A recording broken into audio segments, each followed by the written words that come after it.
My name is Emily. If you're new here, I'm an aspiring author, and there's someone I would like you to meet, and that is my brand new project, Project Spellbound.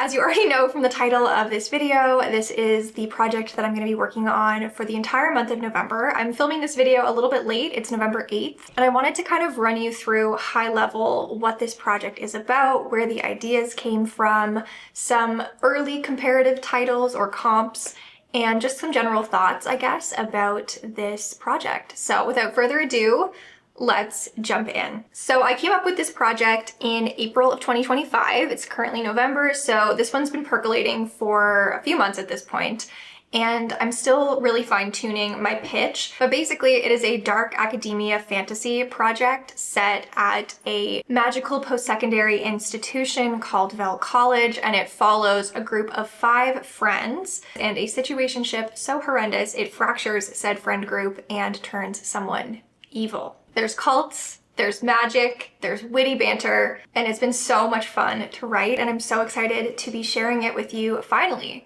after, letting it percolate for several months at this point. So let's go through my early comps. So I think this is going to change as the story continues to develop. I am 23,000 words in at this point in the manuscript, so it's still pretty early. I'm mostly through Act 1, and I've been writing a couple of scenes for Act 2 and Act 3, mostly like the midpoint and big conflict scenes. But I kind of want to give you the overview. So I am softly pitching it as Dr. Faustus by Christopher Marlowe meets Vicious by B.E. Schwab if it were starring the core cast of Outer Banks, the TV show. One of these things is not like the other, and that is intentional. I think it's going to be a lot of fun to play with a similar kind of dynamic. So there's a lot of social politics, I think, involved in this story. One of the things that I wanted to look at with this project is the idea of privatization of magic and some of the social unrest that could come from something like that.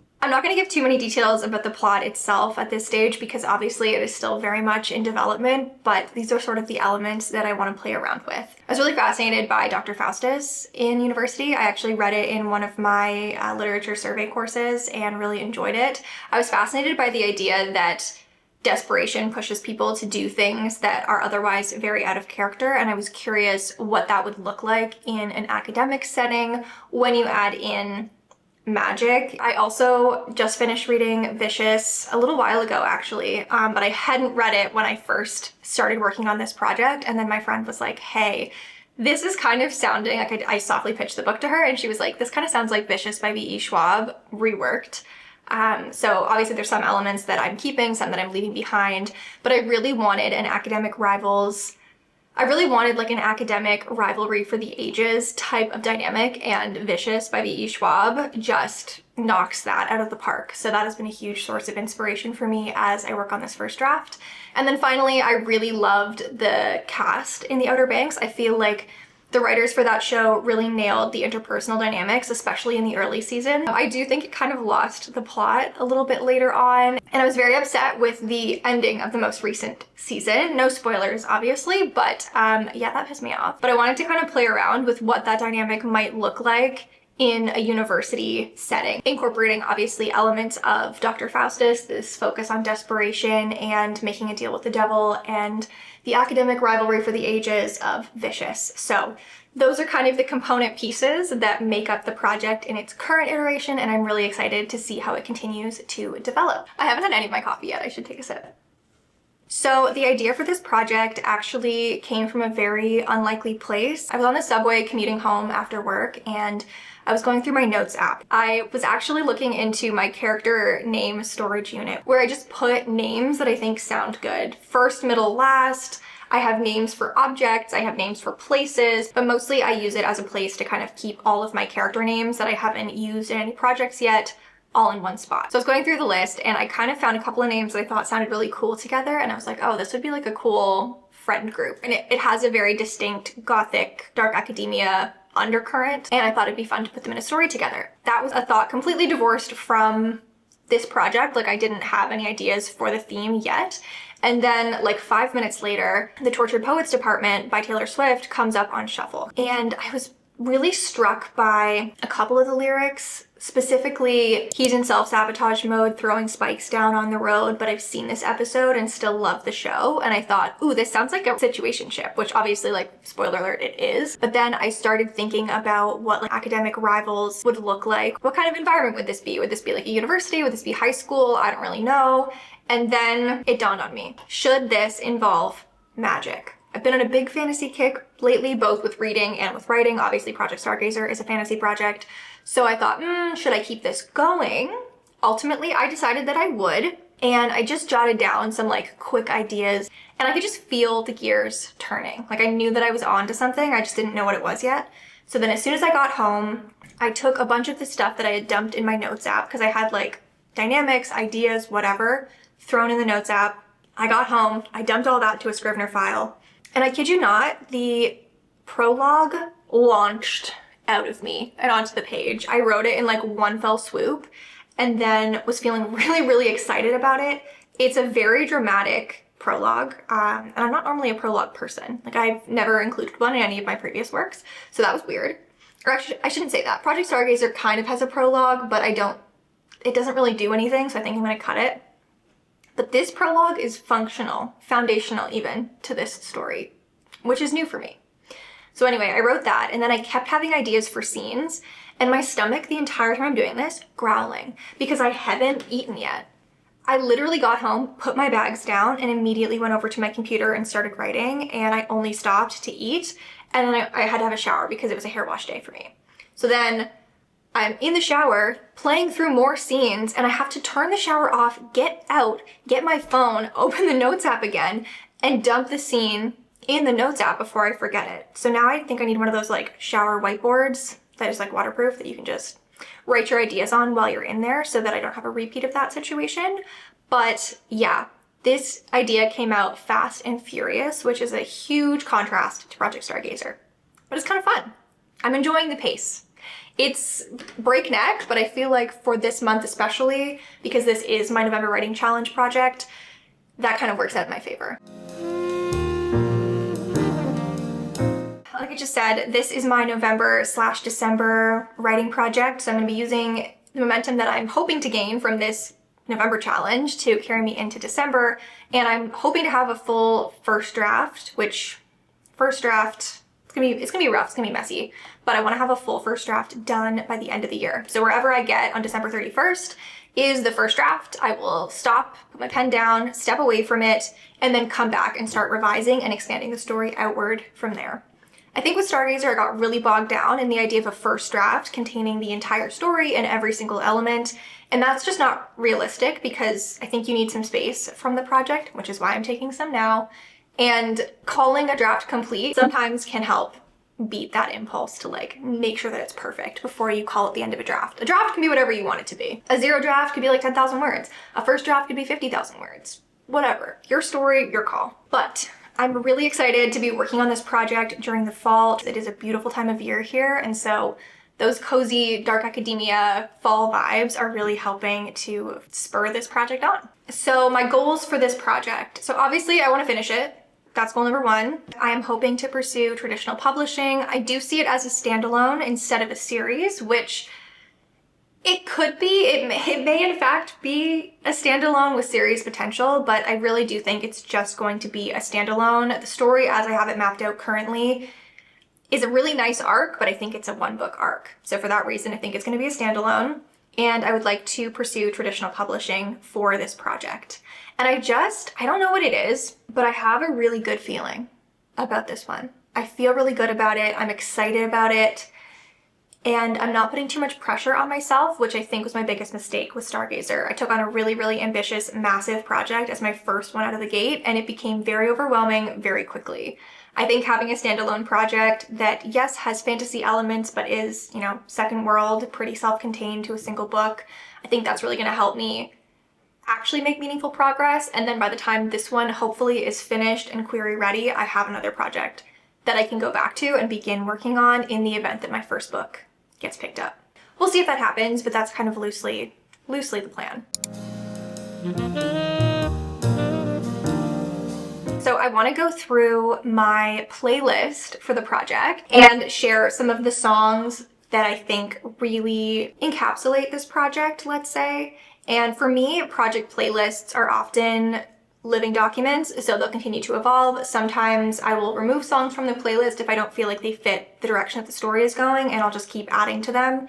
Right now, the Project Spellbound playlist is 4 hours and 22 minutes long, but I'm really, really liking it. I think I've finally found the essence of the story through the playlist, and anytime that I'm working on really atmospheric scenes, there's like a couple of songs that I go to. So when it comes to the atmosphere of the story, there are 2 songs that I think really sum up the vibes, and the first is Witch Witch by Florence and the Machine, and the second one is Zombie by the Cranberries. 2 very spooky, unsettling songs that I think really nail the atmosphere. Other songs that I have in this playlist are Is This What Love Is by Ouija Project, Violent Times by St. Vincent, Love Bomb by The Neighborhood, Oil and Water by Paris, DeSelby Part 2 by Hosier, Roman Holiday by Halsey, and what's another one? There's like so many in here that I could list.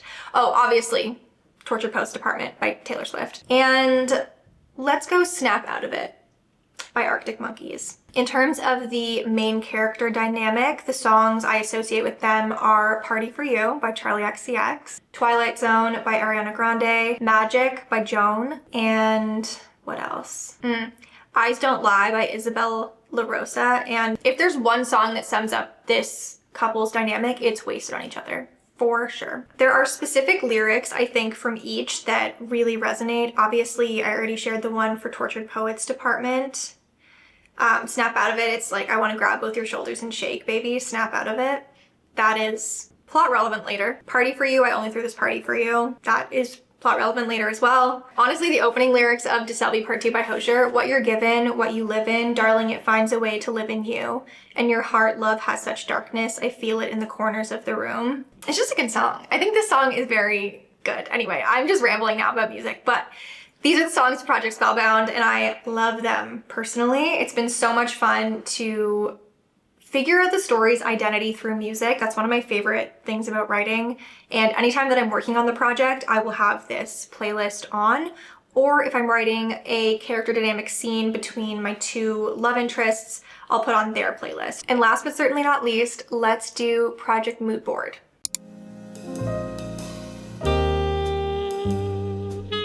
So I actually made a mood board for this project.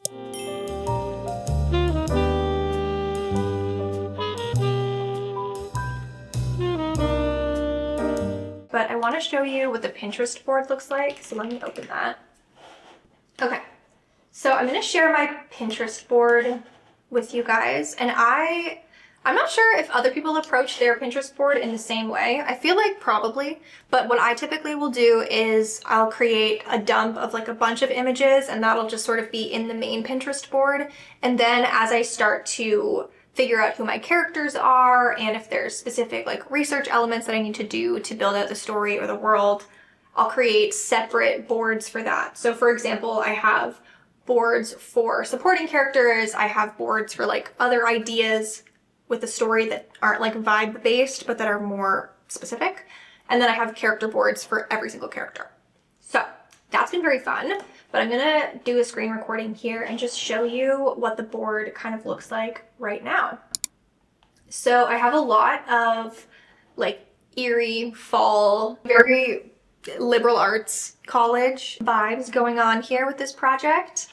Cards are a huge part of the story, and obviously it's set on a university campus, so I've got a lot of like university images. I've got some fun like history of magic references. It's very fantastical, but in a way that feels rooted in reality. I want the magic system to feel lived in and like just a kind of a part of everyday life for the characters in this story, because it is. So that's been a lot of fun to play around with. Got pictures of like groups of college students being reckless and crazy together, because that is a huge part of this. Got like beautiful architecture, like the library, somebody with like flashlights out looking for something. a lot of tragedy and sad stuff because this book is going to be a bit of an emotional roller coaster, but these are kind of the overall vibes of the project. Anyway, that is the mood board for this project. It's been a lot of fun to write, it's been a lot of fun to build out, and I'm really excited to see how it continues to develop. I hope you've enjoyed this kind of look behind the curtain at my project. I know I haven't really talked a lot about my projects before. I haven't really gone in depth with Project Stargazer, which I think when I revisit that story in the new year, I'll do a similar kind of video on that project. But at least for now, I just kind of wanted to show an overview of what I'm working on so that as the November Writing Diaries continues into the new year, you have a reference for the project that I'm working on. So if you're watching this in November, comment this emoji in the comment section down below. And if you happen to have found this video at a later date, maybe drop this emoji in the comment section down below, or both if you feel like you want to use both. The emoji for this project is the crystal ball. So drop a crystal ball emoji in the comment section down below if you've made it this far. I feel really excited about this project in a way that I don't think I have in a while. And I don't know if it's just because it's still relatively new or if it's because it's going well right now. But regardless, I will take it. Writing can be so discouraging sometimes, I think. And so having a project that I feel really encouraged by and that is allowing me to build the momentum that I need to keep going has been a really nice change of pace. So I'm very excited about this one. I will continue to share little snippets here and there as the project continues to unfold, but for now, that's kind of where we are at. Oh wait, I almost forgot. I was gonna share some little snippets with you guys. So let me do that actually. Let me open the project back up and share some little tidbits with you.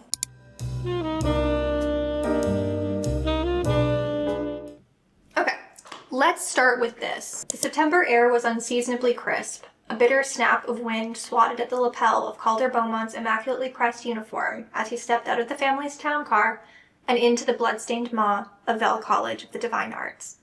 It wasn't blood-stained per se, at least not technically, but the intricate stained glass arch that topped the main gate cast a shadow on the cobblestones below, washing the path in maroon. In the rain, the puddles took on an ominous tint. The school's reputation preceded it, a reputation that had been cemented that past spring when two of Vel's most promising young talents had turned up dead in the Winder's Vein River, their veins blackened and their eyes locked in a permanent state of terror. That's all we got. This one, I didn't show it on screen, but I have a comment about this phrase that is wholly wrought on thought, Batman, so I need to condense that, but that is a little snippet. Do I have any other fun quotes that I can share? I don't want to do anything too spoiler heavy. That was from like an opening chapter. It's not the prologue, but it's an early chapter. Okay, this is when Eleanor, the female main character, is going up on Specialty Declaration Day to basically declare her major. So it's a formal ceremony here. But yeah, so it says, with a flick of his wrist, the magistriad began to move, the thick parchment behaving more like a conveyor belt than a scroll as it sped to an unmarked stretch of white. She made her way to the dais, just as she had watched the first years do only moments earlier, willing herself not to acknowledge the heat of the stairs at her back. My girl's nervous, as she should be. Same scene, later. Like the smoke, her words lingered in the air, a promise, a threat, an oath realized. Okay, and then another line that I like, completely out of context. A numb indifference had fallen over him, extinguishing the pilot light of his ambition.